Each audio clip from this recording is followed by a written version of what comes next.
Campbell, good evening to you. Well, what do you make of these polls? And, God, they're amazing odds, aren't they? Alan, the situation has basically gone backwards since Christmas, New Year, about a year ago. I think the LNP thought that they were going very well because the polling at that stage showed that they were in front, and Annastacia Palaszczuk had a negative net favourability rating. And for the information of viewers, Alan, what happened was as we progressed through the year, that favourability rating has gone from negative territory to positive territory.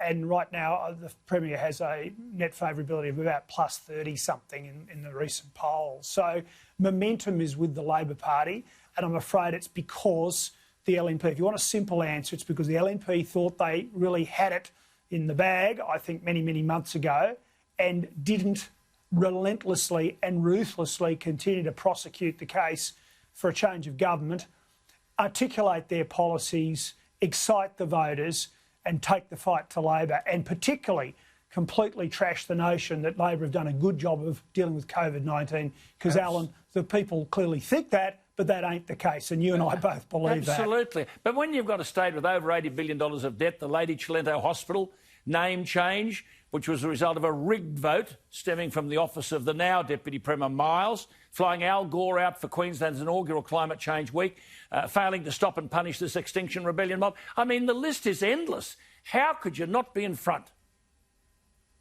That's the easy stuff, Alan. What about the highest unemployment rate in the nation and scandal after scandal after scandal in the ministry when no one ever is, including the Premier, by the way, that no one ever is held accountable for? I mean, when we're in government, ministers lost their jobs, and the compare and contrast is there if the LNP cared to use it. This is a lousy government. They don't deserve to be re-elected, and Queenslanders do need to have a really close, hard look at their voting intentions for a week and a half's time, Campbell, because they'll get 4 years of this. I know, 4 years of this, and it was bad Campbell, prior to COVID. One question I've got to ask you before we go. If you were trying to win regional votes, why would you have a campaign launch at the glitzy Emporium Hotel in South Bank?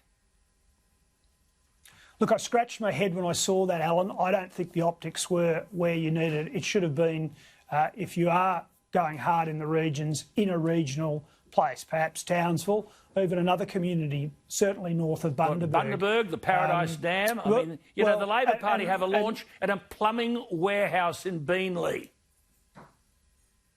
They know how to get the right pics on TV, Alan. I was scratching my head about that. It's very, very important. And, you know, in the first day of the campaign, we had Palaszczuk immediately go to Mount Isa, and we had the Leader of the Opposition at Parliament House. Premier out in a high-vis vests in front of industry and stuff happening.